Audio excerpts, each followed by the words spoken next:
Oh, Peter, you're on, right? I saw his name come up. Here it is, right? Yeah, Peter's here. Peter Crumick? No, Peter Rieker. he's the planning commissioner, I think. Sound King. Oh. Peter Reichert, are you there? Yes, Peter Rekirk is here. Peter Reichert. Sorry, Peter. Peter Crumick, are you there? Oh, no worries. Are you there, Peter Crumick?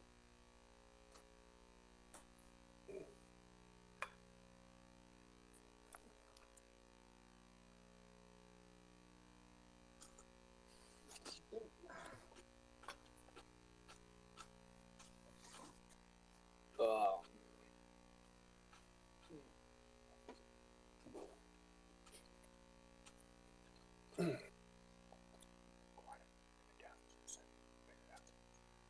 Peter Crumick, are you there?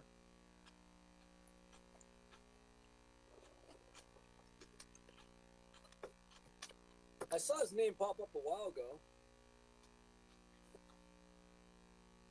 Oh.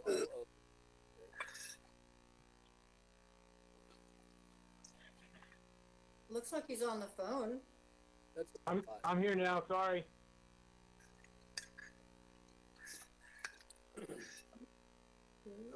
Tammy, can you hear me?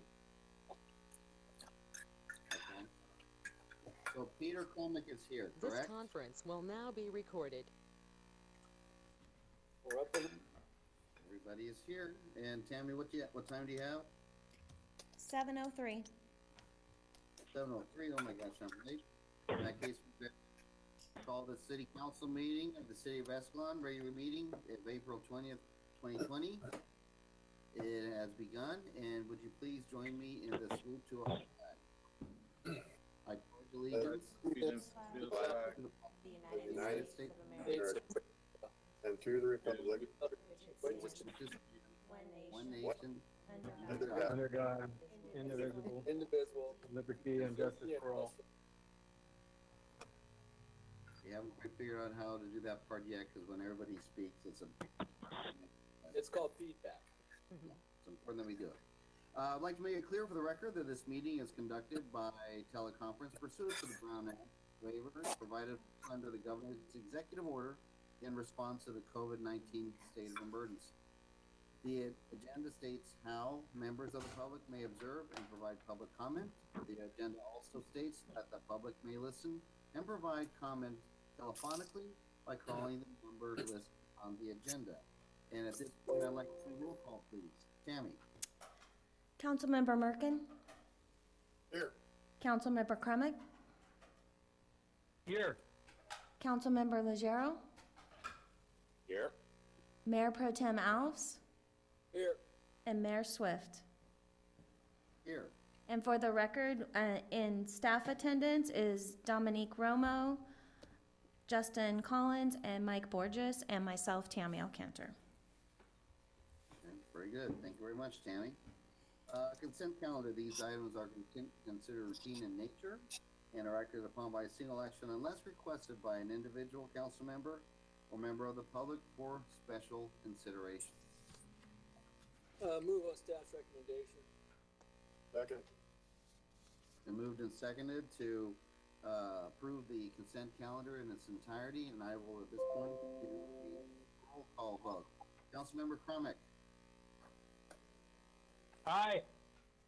Councilmember Legero, Aye. Councilmember Merkin, Aye. Mayor Pro Tem Alves, Aye. and I also say aye. Consent calendar passes 5-0. Staff communications, Tammy. Mayor and council, in your agenda packet are the staff communications, which include our treasurer's report, police department activity report, animal control update, development services, building report, recreation department, public works department, water department, and the wastewater treatment plant. And staff is available to answer any questions that you guys might have on any of those reports.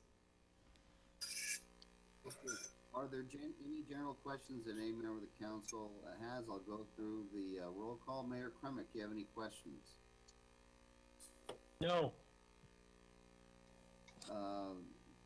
Councilmember Legero, sorry about that. Councilmember Legero, do you have any questions? No, thank you. Councilmember Merkin, any questions? I have none. Mayor Pro Tem Alves? Not at this time. And I don't have any questions regarding the staff communications, and generally speaking, I will point out before I forget, Justin, I did get an instant message a little bit ago just regarding a fire hydrant in the neighborhood of 1522 Oakwood.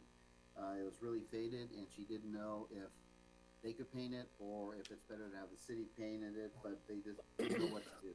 So, if you want, we can talk after the meeting, and you know, I can get your contact. Is that okay? Yeah, that sounds good, Mayor Swift. No problem at all. Okay, sounds good. Tammy, what other staff communications? Okay, I just have a brief update on the COVID-19.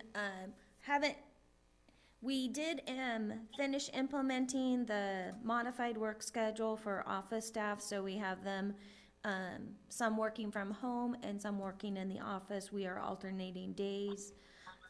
Our current status as of today for the San Joaquin County is 428 positive cases with 17 deaths. There was a new testing site that was set up. They have the ability to test up to 200 a day. There is the requirement for pre-registration, and you can go to the website projectbaseline.com. It's done by Verily, and they are the ones that are doing most of the drive-through site testings. They're the ones that have been setting that up.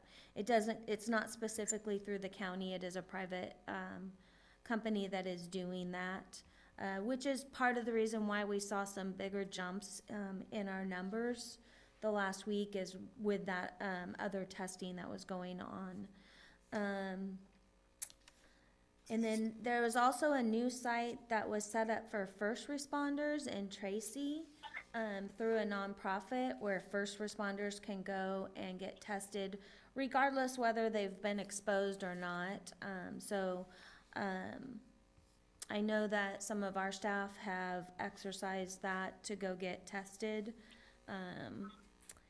And I think other than that, not much else has changed in regards to the orders. There was some clarification that was put out for businesses staying open and some additional procedures. The county has not made mask mandatory. They are doing recommendation. I know some of the other cities are doing mandatory mask within their city operations. But at this time, we have not done that ourselves, nor has the county required it. Chief, did you have anything to add on that? Yes, I do. Okay. As the city manager mentioned, there was free testing offered to first responders. I've encouraged personnel to take advantage of that. I have. And we probably have currently now about 50% of our full-time staff have gone over there and availed themselves to the test. They'll be notified via email if it's negative, and they'll be called if it's positive. So far, I've heard of no positive. What is the turnaround time for those tests? They were telling us anywhere from 4 to 5 days. I was tested on Thursday and got my results today.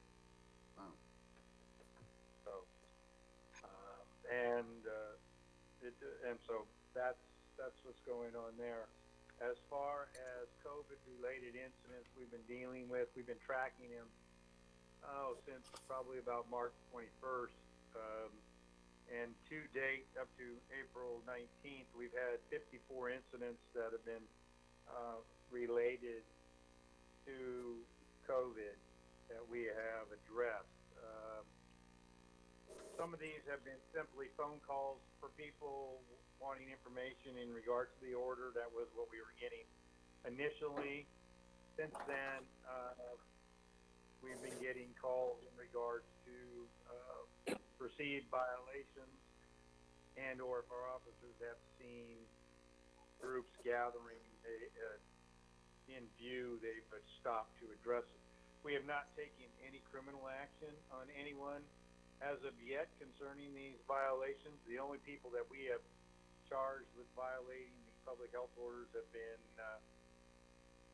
additional charges along with other criminal matters that they were involved in, and thus they were charged, especially if they were from that wasn't taking place in their residence but taking place at another location. Did receive a letter from the ACLU that was sent to all chiefs today about our enforcement of the COVID-19. They highlighted 6 items of concern, which presence in public streets alone does not justify a stop. Prohibition of identifying profiling still apply. Enforcement against people experiencing homelessness is unsafe and unfair. Avoid criminal enforcement where possible. If criminal enforcement is used, minimize aggravation of COVID-19 issues. All 5 of those things are issues that we currently do, and as I just stated, we haven't arrested anybody unless. And the 6th one is data collection and reporting. They have here that we should be doing that, and they're indicating demographics of stops, arrests, or citations, and we have the data on the stops that we are having them in the incidents, but we're not collecting the demographics. And if we're making arrests or citations for this, then that will all be captured in our police reports. So currently, it's we've been doing fairly well, trying to educate not only the officers but the population. I've had some conversations. I had an email exchange today with some people concerning an issue in the park. Tried to clarify that. Once I did, the person in question was thankful for the explanation. So we've been dealing with that primarily on education. And that will conclude my report unless you have questions. Let me go through the dais. Councilmember Crumick, do you have any questions? Not on that, but I do have another comment when everybody's done talking about this particular issue. Okay, is it regarding staff communications? I'm not exactly sure when it should come up. It has to do with business licenses, so I don't know when to speak on that. Possibly council communication? Ann, what do you think? Either. Yes, that's what I was thinking, council communication. Is that okay, Councilmember Crumick? That's fine. Okay. Councilmember Legero, any questions? No questions, just I like the approach the department is taking, that it's education rather than enforcement. It's a tough time for everybody. The parks are, going to be occupied. People are going to try and use them from time to time. So I would encourage the police department to continue to do the educational side of things. But when we get the chance to chime in with the county's policy about closing golf course parks down, I think we should really start to think about how we can utilize those and open them up, still be cautious with the social distancing, etc. I agree with you more. Councilmember Merkin. No, I have nothing. Mayor Pro Tem Alves. An observation, the signs are missing on the parks throughout town, and a lot of the signs are gone. I don't know if it's critical that we address that, but I just want to make it as a comment that, for example, Sanchez Park, I think there's 1 or 2 signs left. And the park off of, what the heck road is that over there? Over by Dent, that park, that basin over there. Mission Street Park. Yeah, that one there, all the signs are gone. So I don't know how the rest of the parks are, but it looks to me people have been taking the signs. That's been an issue, and I know Public Works was addressing that today. Okay. We actually had more made up today. There's several parks that got signs borrowed from. So we updated some today. We'll have a few more tomorrow, and we are adding some that we actually didn't put some like in Farinelli area. So we will address that when it comes up, definitely. Okay. I just, something I was observing because I walk my dog daily and I didn't see any signs are gone. That's all for me. Okay, thank you, Mayor Pro Tem Alves. And yeah, I want to segue from that also with the signage. I think it's a good idea. Also, I'm just wondering what kind of efforts we can make in terms of our Facebook page, not only regarding advertising the testing that's out there, but also trying to get it as clear as possible as to what the county order is with the parks. I don't know if we've had that in Escalon Times as well, but I think that the police department's doing a great job of trying to get the information out. I just would like to see that maybe if we as a city can try to get that information out and also again via the time, via our Facebook page, what exactly can people and can people not do in the parks. It seems like there was a situation that flared up this weekend, and it seemed like it did stem from, the lady who had the kids out there just didn't know, again, because the signs were gone. And so what you're beginning to see is you're beginning to see people who want to comply. They may not know exactly what they want to do. And on the other hand, and I'm going to be really trying to be nice about this, you have some people that are waiting for people to screw up and nail them on it and call them out on it.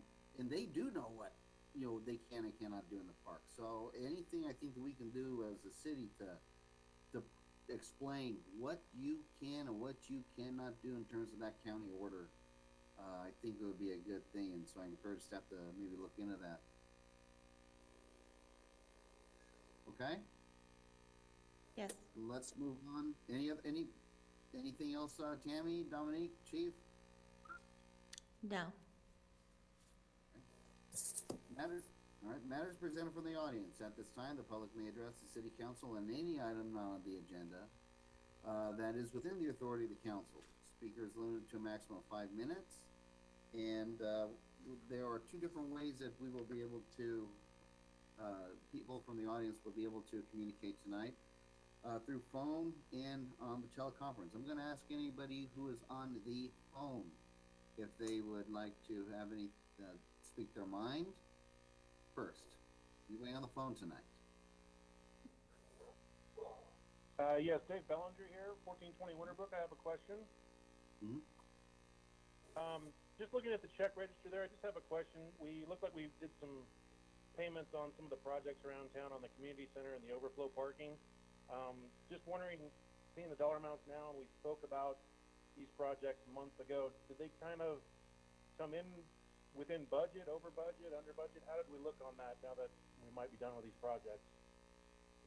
The community center parking lot itself came in right around budget with the additional appropriations that we had requested. The overflow parking may have come in just a little bit over, somewhere in the neighborhood of $3,000 to $5,000 more than we originally anticipated. Okay, thank you very much. Welcome. Bellinger, is there anybody else who has any comments that are on the phone? I know there may not seem to be a big difference, but you'll know that if you called in on the phone, you'll know that that's how you communicate. If you have actually dialed into the meeting tonight through teleconference, that's the other way. Is there anybody on teleconference that would like to speak their mind? No? Okay. In that case, let's go on to administrative matters. Let's go on to the public hearing to consider the following. Item number 6, and I believe, this can be Tammy or Dominique? Dominique. It's going to be Dominique. Yes, and this item actually should be under administrative matters, so you do not need to open a public hearing on this item because it's not supposed to have a public hearing. So this item is to consider a request to terminate the declaration of land use covenants, which are deed restrictions that were approved as a part of an agreement of purchase and sale and joint escrow instructions regarding 1754 Brennan Road, which was executed between the City of Escalon and Mark W. Lebsack on August 4th, 2004. Back in that time, the groups or parties mutually entered into this agreement. That's lot, which is approximately 5,100 square feet, was originally dedicated to the city, which was a part of Vintage Estates subdivision as a future well site location, water well. Eventually, the city found no use for it and went ahead and moved forward with selling it. Upon the terms of sale, there was an exhibit that was approved along with the sale, which had the deed restrictions, not able to build any structures on it, not able to build any homes on it, maintaining the property in good and attractive condition.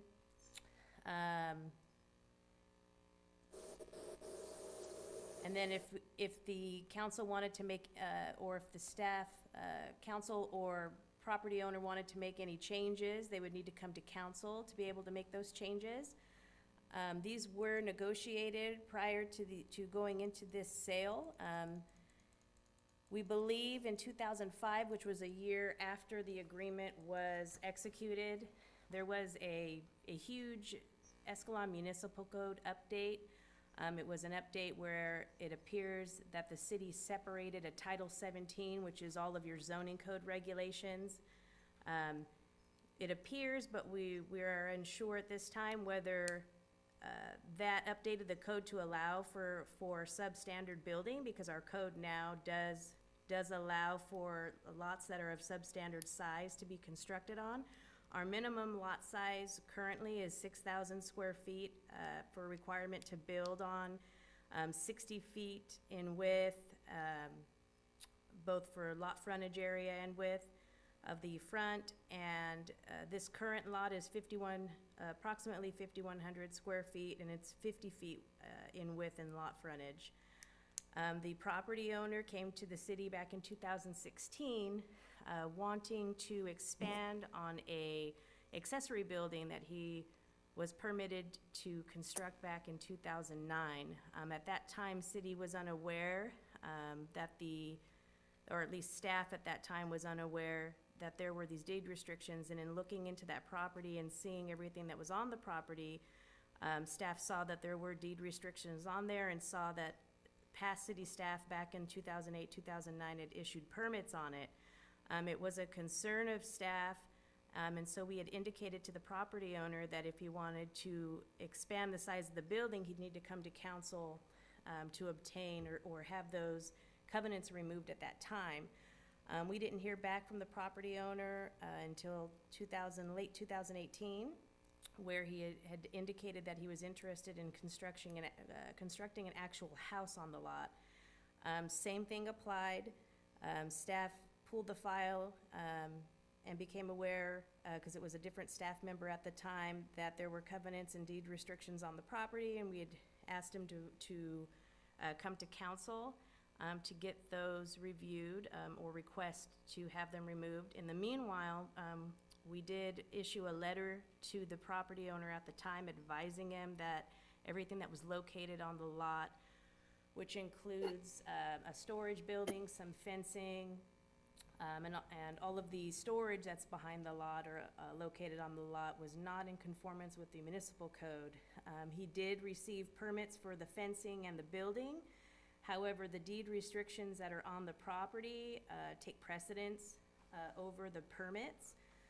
So upon that letter, we had indicated to him that if he submitted for his request to come before council to modify or remove those covenants, that we would defer a 90-day abatement period that we had issued onto the property. And it was through a letter that we had advised him, these are the issues with the property. They're not in conformance with the code. However, if you submit your request before the council, we'll defer that pending council action. Staff does believe that a house is better suited for the property, and more aesthetically pleasing than what's currently located on the property. It's going to improve the appearance of the property, bring the property into conformance with the municipal code, because obviously all the stuff that's located on the lot, including the storage building, would need to be removed or relocated accordingly. We support amending or removing paragraph 3 of the declaration to allow for construction of a home. And we have advised the property owner that that substandard lots do require, according to our municipal code, obtaining a site and architecture approval, as well as meeting the municipal code and 2019 California Building Code standards. Whether council wishes to move forward with terminating the covenants or not, staff recommends that council does provide updated information on moving forward with the present status of the property. As indicated, we did put it in a 90-day abatement period that's currently frozen. Hoping to have the property moved into full compliance with the municipal code, which would mean removing everything that's currently on the lot. We do intend to move forward with that 90-day abatement period as originally scheduled, unless we're otherwise directed by the council. We have attached all those documents, which are the agreement of purchase and sale, the letter to the property owner from this year in January, and then we did put some images of the property as well, so that you know which property we're talking about. It's the last lot when you're driving down Brennan Road. It's next to the orchard. And if you have any questions or concerns, we're here to answer those. And we do have Mr. Lebsack via teleconference on the phone as well, if you'd like to ask him any questions. Okay, first of all, two things real quick, if you don't mind, if anybody, just make sure that, maybe try to mute your phone if you're not speaking. The only reason for that is just for background noise, stuff like that, like we had a few minutes ago. I think we're doing a little better on it now, so that's good. Is Mr. Lebsack there? Yes, I am. Okay, very good. What I'll do is I'll start asking the council members if they have any preliminary questions, and we'll go from there. Councilmember Crumick. Yes, thank you. So my question is, I was trying to follow along as best I could there. Is it staff's recommendation that we don't allow this gentleman to do what he wants on his property? It's staff's recommendation. He's requesting to have the deed restrictions or the covenants removed from the property because he's interested in constructing a home on it, and staff is in favor of having a home constructed on it. So we would be in favor of that if that's council's decision or agreement on that. However, we do have the property right now in that 90-day abatement period where we've indicated to the property owner that the storage building and all of the outdoor storage that's currently located on the lot doesn't meet municipal code requirements and would therefore need to be removed. We did that as a pre-warning just in case, because it doesn't meet municipal code, and depending how council wants to move in that direction, we would update the property accordingly. Okay, I'd like to hear from the property owner on what his thoughts are. My thoughts are that I would like to construct a home on that for my son. He's disabled and he works there in Escalon. What about the other buildings there? They're going to be gone. They're going to be gone? Yep. Well, if the property owner is going to comply with what staff is recommending, then I don't have a problem with it. I guess I would be in favor of moving forward with that.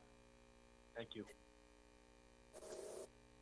Okay, thank you. And by the way, I think, Dominique, if I understand this correctly, if we wanted to move forward with the option of allowing Mr. Lebsack to build his house there, the keenest way would be to terminate the declarations of land use covenants, correct? Yes. Okay. Yes, right now, those covenants are what's preventing him from being able to construct a house on them, and they were supposed to prevent him from constructing anything or putting anything on the lot. It was supposed to remain vacant. But obviously, things have happened where there's stuff that has been approved to be on that lot. And he has indicated he wants to move forward with something, and staff would like to see that happen. So, yes, removing those covenants would allow him to be able to move forward with constructing a home. Very good. Councilmember Legero. Yeah, just to clarify, when the property was originally purchased, it had these covenants associated with it, but you said there was a change in the code, I guess zoning, that would allow for what the property owner wants to do at this time, correct? Correct. It appears that prior to 2005, our municipal code did not allow the development or the construction of homes on substandard lots. We still consider lots under 6,000 square feet in the single-family residential zoning district to be substandard. However, it appears our code may have been updated in 2005 to allow for that construction of homes on those size lots with approval of site and architecture. So basically, the site and architecture process would be them submitting, their elevations and how the house is going to look, as well as the floor plan and stuff for building permits, and so council would review it in accordance with our site and architecture section in the municipal code, which would basically confirm that the house, is similar in the look of the houses in the neighborhood, complements the surrounding houses that are already there, et cetera. Okay, well, I don't want to encumber his property any more than somebody else at this point, since there has been a change, so I would be in agreement with the staff recommendation. All right, thank you, Councilmember Legero. Councilmember Merkin. I would also concur that building a house on that lot would be a lot better than what's there. I just want to make sure that the house looks similar to other homes in that area and doesn't stick out like a sore thumb. And that's what the site and architecture approval would do. It would be reviewed to make sure that that blends well with the neighborhood, as Okay, well as then I meets the municipal code. I would concur then with moving on and allowing him to build. Thank you, Councilmember Merkin. Mayor Pro Tem Alves.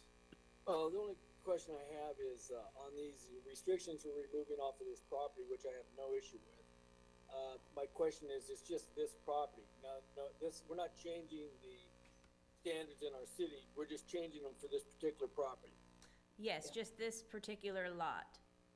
And that's because at one point it was owned by the city, so when we sold it to somebody else, we added covenants to it at that time. Right. Yeah. It was an old well site. I get it. Okay, no problem. I would move on staff's recommendation. Okay. You know that it's been moved, and now I'm going to look for a second. You got it. Second.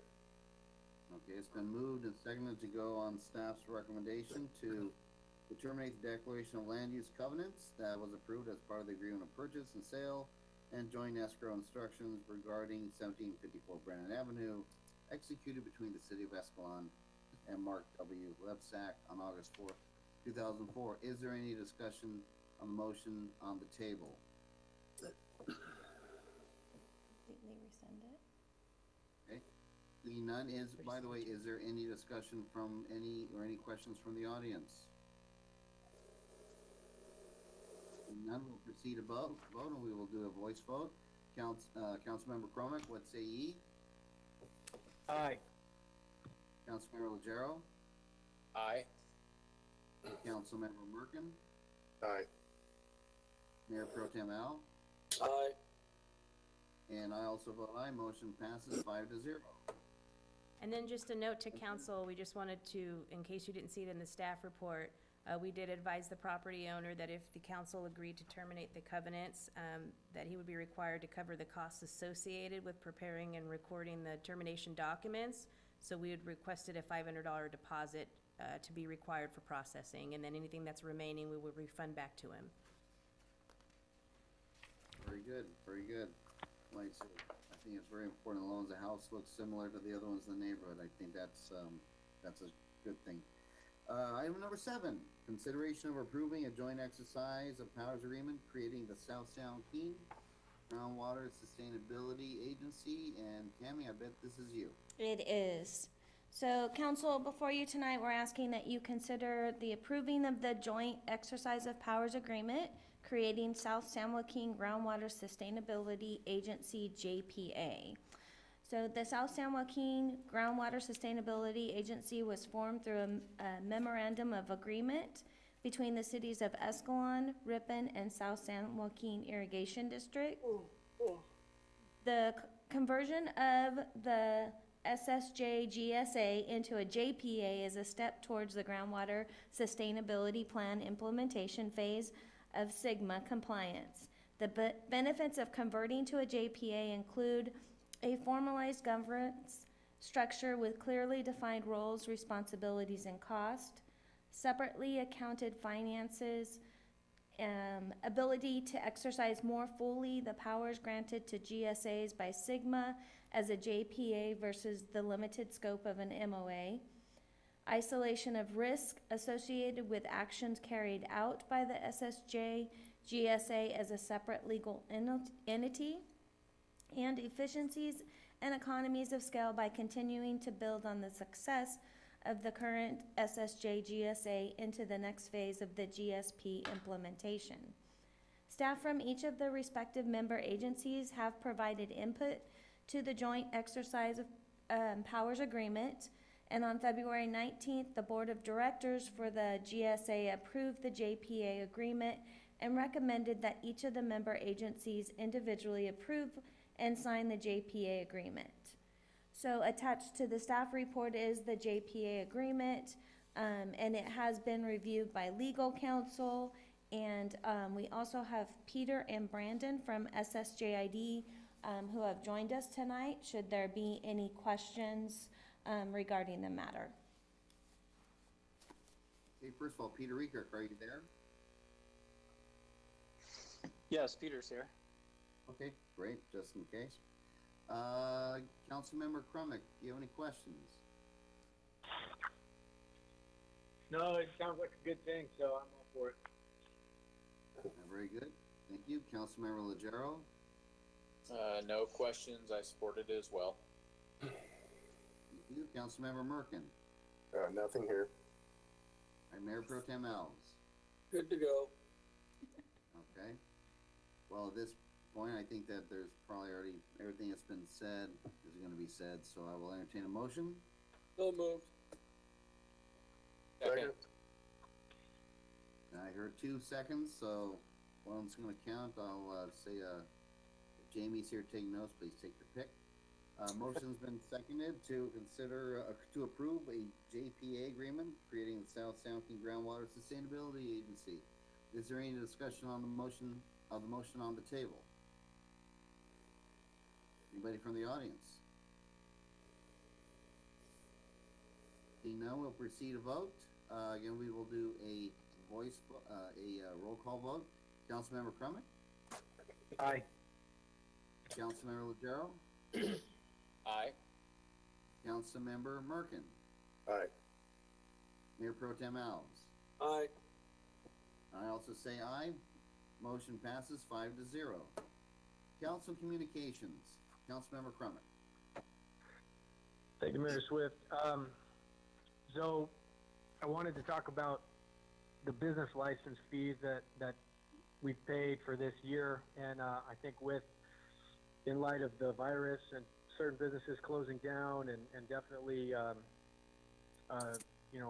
great many businesses' revenue's been significantly decreased, that the city should consider refunding a portion of those for businesses that have been mandated to close down, or I just think it's something that we should think about. I know that the federal government, the county, the state, everybody's trying to help small business, local business, and I think that we should do what we can as well when businesses, when they pay those fees for a business license fee, they're counting on being open for 12 months. But if you're closed for a month or two, I think that it would be a good gesture in good faith by the city to either give a credit to those businesses that lost that operating time, or something along those lines. I wanted to bring that up. That was the first thing. Second thing is that I think this might be one of my last meetings for a while, and I'm just encouraging whoever the council decides as a temporary replacement. Just say good luck, and that wish you the best, and thank you very much. Question on that, Councilmember Crumick. Are you looking at attending the first meeting in May? Yeah, that's possible. It depends, but I think that might be possible. We can talk about it. My stuff's still in flux. Obviously, things have changed at every level, and so I'm still figuring out what exactly is going to happen. But yeah, we can do it. It's either this one or the next one will be my last one for a bit. Okay. The reason I'm asking that question is because the process to appoint a council member, substitute council member, I'm sure it needs to be agendized.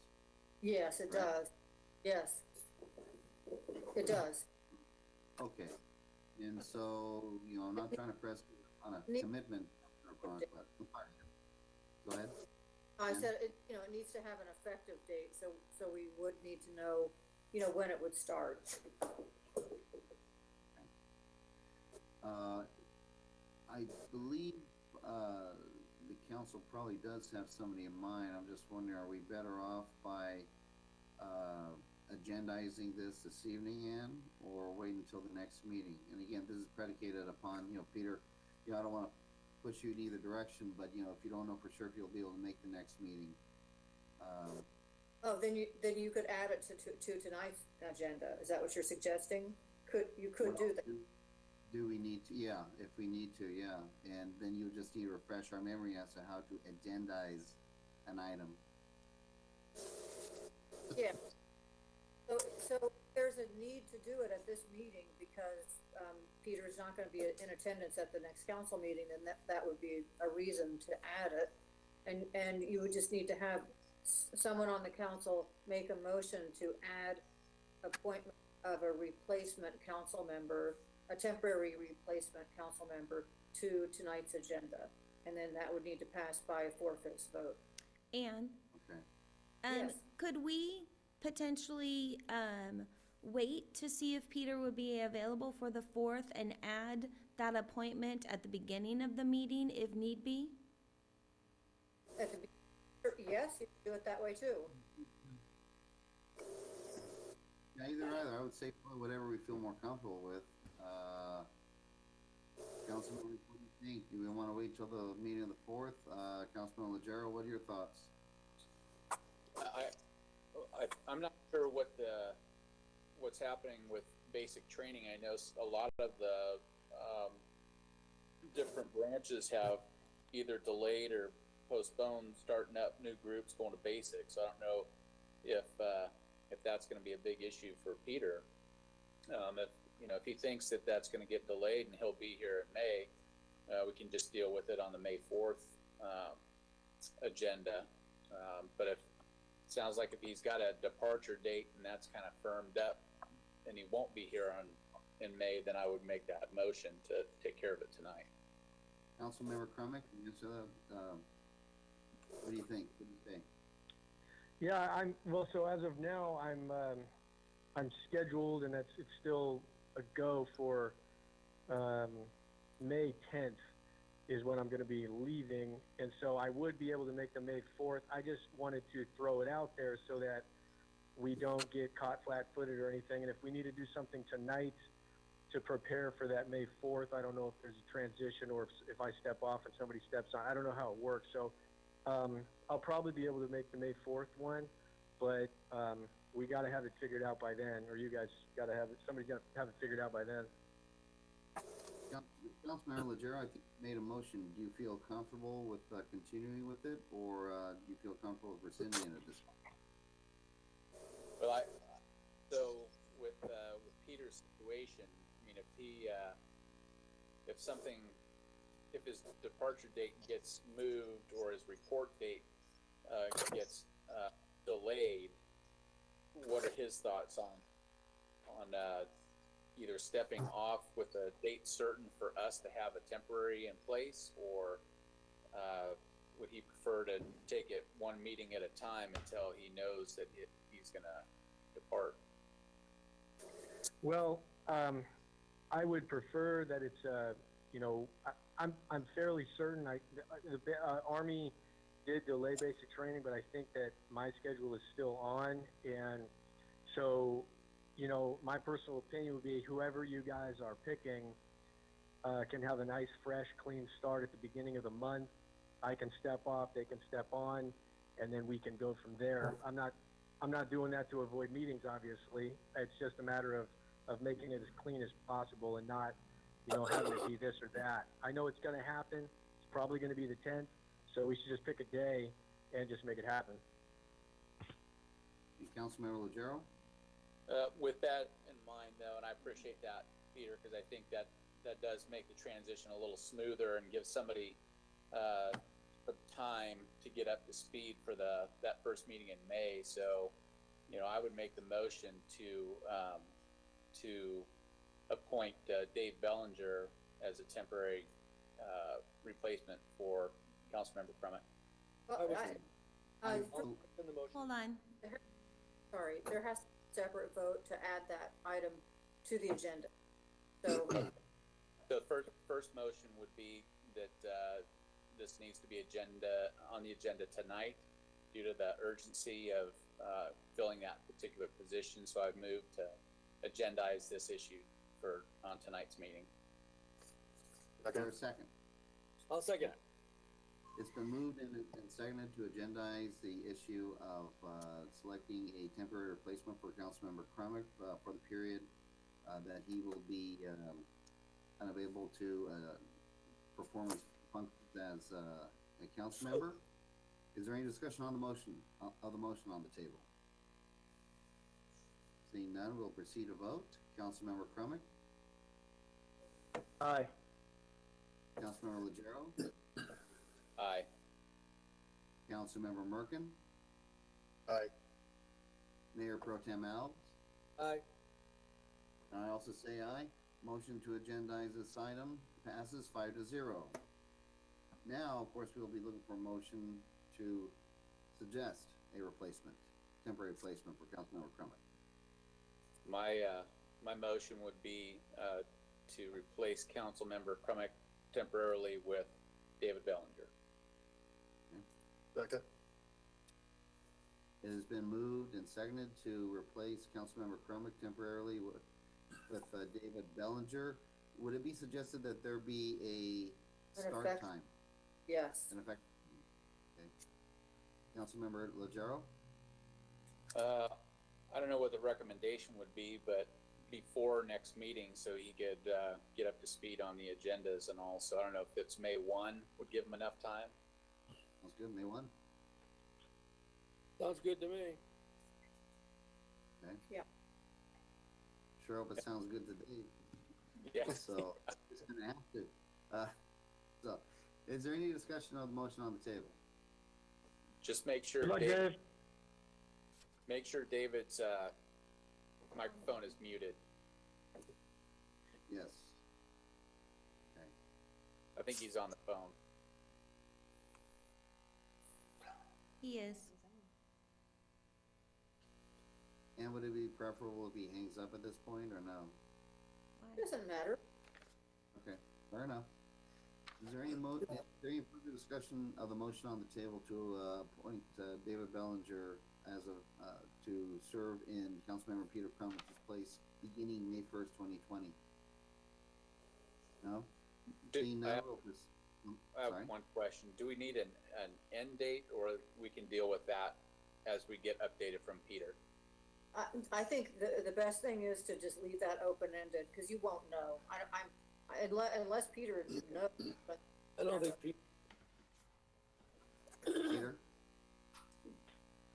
I don't have a for certain thing. I think it's going to be sometime in November, but like late November. but really it's a little bit up in the air, so I would just leave it open at this point. Yeah, and it will, actually, it will end when Peter Crummich comes back to the council. So, Yeah. Yeah. All right. Right, does that need to be as part of the motion as well, Ann? no, it doesn't. That's just part of the statute, that the, Very good. will last that long. Okay, is there any further discussion of the motion on the table to appoint David Bellinger, to temporarily, serve in Peter Crummick's seats beginning May 1st? Seeing none, we'll proceed to vote. Councilmember Crummick, I would say aye, and good luck, Dave. You're going to do great. thank you very much. Councilmember Legero, Aye. Councilmember Merkin, Aye. Mayor Pro Tem Alves, Aye. and I say aye as well. Motion passes 5-0. Okay, there it is. And Councilmember Crummick, thank you so much, very much for your service so far, and I'm sure we'll see you down the road and have a very safe and productive basic training. Pretty admirable what you're doing. Pretty admirable. So, Thank you, appreciate it. Councilmember Legero. Yeah, I just echo the same words you just said, to Councilmember Crummick. I think it's gonna, we're gonna miss him on the council, but I think what he is doing is very admirable and really shows the character that he has. So we appreciate your service on the council and appreciate the service to our country. Thank you for that. Thank you. And the only other thing I wanted to say tonight, and I said it earlier, I really want to see our businesses start to open back up, and the recreation opportunities for our community to open up as quickly as possible.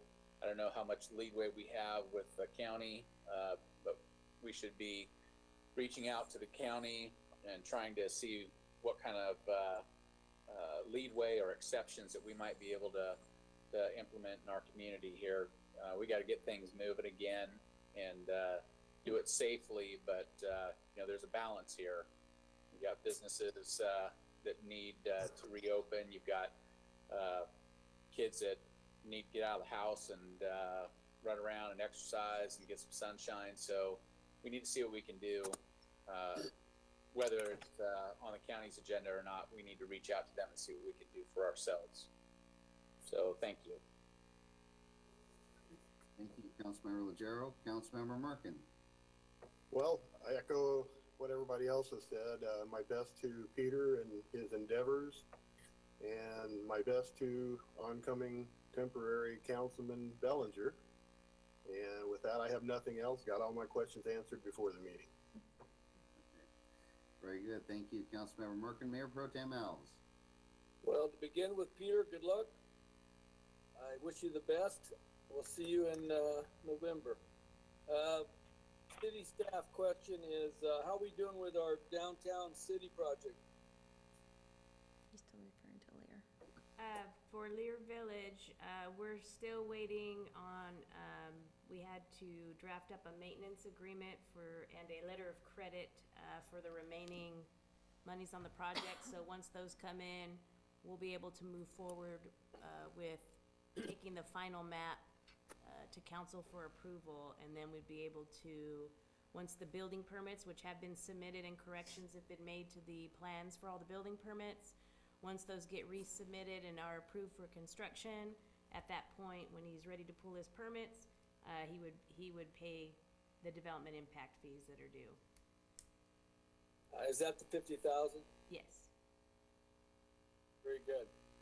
In terms of properties in town that are not up to standard, how are we doing?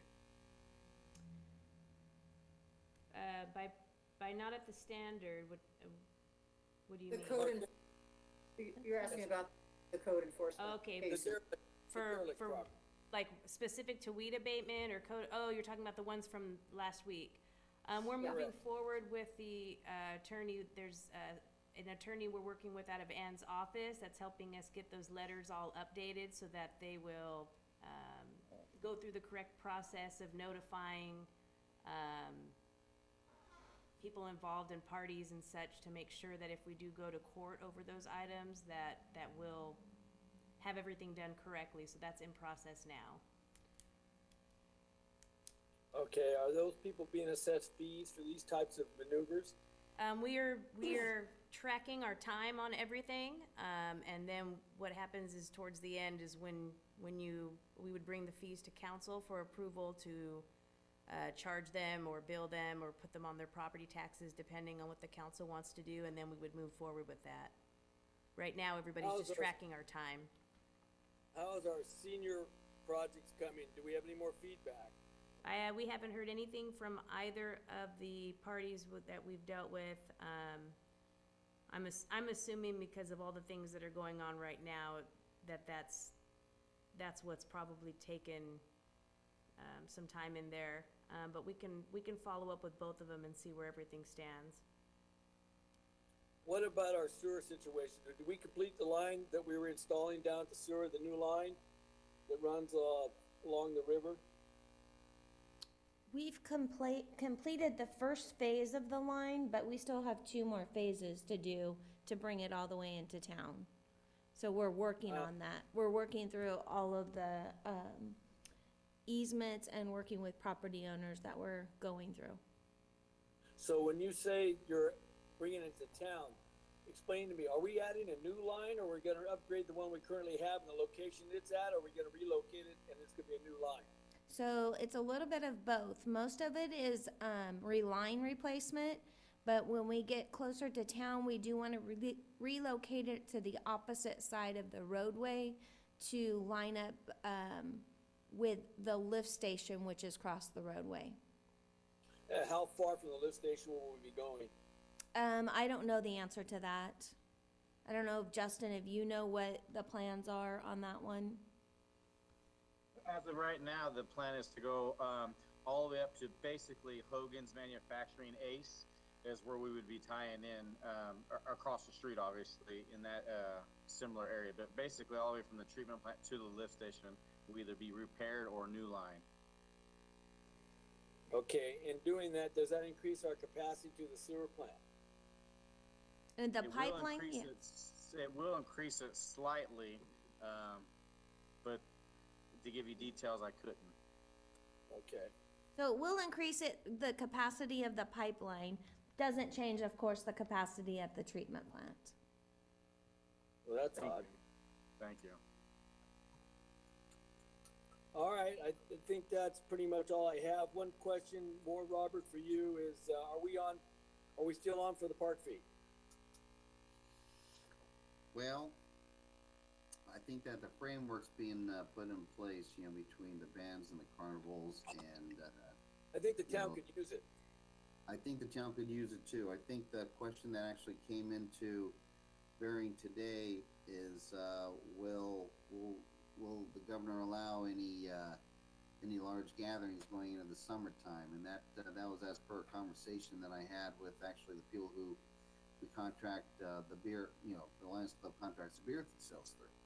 And so I understand that on Wednesday, and this is going to segue into one thing that I want to say as well, I guess there's going to be a further explanation as to the timetable from the governor as to how we're going to be able to try to get the world back to where it needs to be at. So that's going to be on Wednesday. So a little up in the air at the moment. Councilman Legero had mentioned that he'd like to see us open up some of our businesses, and I'm in total agreement. My question is, are we restricted on what we do based on the county, or do we have any leeway? That would be a good question probably for Tammy, because you've been talking to OES, Tammy and Chief. Well, Yes. I mean, basically, I don't know that we do. We're under the orders of the health officer right now and the emergency, so, operation of emergency director. So I don't know if we have the right to go outside those orders. I don't think you do. I think we would have the right to make them stricter, but we wouldn't have the right to make them more lenient. Right, that's right. Is there any projection from the county in terms of what we're gonna be able to do when? There hasn't been. They have just been, kind of toeing the line of looking at the graphs and the modeling. And a few weeks ago, it was talked about May 30th was supposed to be our peak in this county. And the health officer didn't seem to be very open to releasing or letting up any of the order prior to that time at minimum. Okay, well, do we just sit and wait till they call us and tell us what we can or can't do, or do we inquire? Well, we're setting in, Chief and I are setting in meetings every day and hearing all of the questions, and the Board of Supervisors is having a meeting every Tuesday. Listening in on that, Board of Supervisors are asking the same questions. And Okay, that's good. probably and that would probably be where, if council was going to take action, would be to their counterparts on the Board of Supervisors, because we are being controlled by the public health officer of the county. And the Which is county controlled by the board. Correct. So that's why I'm saying any comments that you make would probably be best addressed there to help in this issue. And from what we can see from our interactions with OES, it appears that the public health safety officer is taking her cues from what our governor's doing. Okay, very good. Thank you, that's all I have this evening, thank you. Okay. Thank you, Mayor Pro Tem Alves. Couple things real quick. Number one, there was want to follow through on something that I mentioned I was going to do on Facebook, and that's there were a number of people looking at what could we do to have an actual walking trail in town, and it's encouraging to see so many people walking around and getting out, getting some fresh air. And there were number of people saying, well, what can we do about establishing actual walking trails? It was suggested that, well, why don't we ask the city and staff to look into it? And I kind of sort of fired back and say, you know what, I would really prefer to have those who are passionate about this. We spearhead this, and at some point in the future, if they are to that point where they need to bounce some of these ideas off the staff, and they do it from that perspective. Like I say, I encourage them looking into this, but that's kind of sort of the direction I sent them. I suggested that they ought to be looking at this, and so I wanted council to know that. And also, I'm going to echo what everybody else is saying about trying to find some way, any angle businesses getting opened, and if we need to be more vocal, I think it's the point where we need to be more vocal. To be honest with you, it has been rather frustrating from the OAS. I'm glad that they're giving us out a little more information every Friday. They're not giving us a lot more.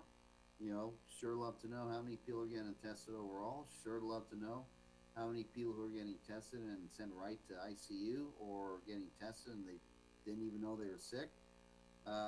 Sure like to know, if there is going to be any leeway about easy, so maybe we can do solo exercise in the parks or some of our open areas. Like I say, I know that there's the County Board of Supervisors. I know they've had a little bit of sparring as well, and I think that I agree with Chief. I think that we talked to them, and we kind of start getting a little more vocal that, okay, yeah, I know we are one county, but we are a long way from Stockton. And our culture, and the way we do things out here, we are social distancing. And I think the local people around here need to know, are we doing our part? And are the people who are getting tested and becoming positive, are they people just like us who have been doing our part, social distancing, wearing masks 6 feet away, or are they not? And I think all this information, I think the OAS needs to be a little upfront with it. Not so that we all start getting sloppy with our social distancing, but just, we're adults. They can let us know, and we can't handle the truth either way. And Tammy, I know that you do these meetings with them all the time. Would you be willing to field specific questions from council members at these OES meetings? I'm sorry, would you be willing to field questions? If the council members have a question that they'd like to have you ask OES, would you be able to field those questions to them? Yes. What was that? Yes. Yes? Yes. Yeah, fantastic. So yeah, I think, to be honest with you, council members, I think we all need to be a little more vocal at this point. You know, in terms of, hey, what can we do to get our businesses going back up again, or what can we do out here, because we are a lot different out here. Not that we want to ignore the CDC guidelines, but there's room that I think we can all work with. And I think the county, the OES, I think they need to understand that. So, and on that note, I'd like to thank everybody who tuned in. I say tuned in because it feels like a radio show now. So our council meetings tonight, thank you everybody who called in.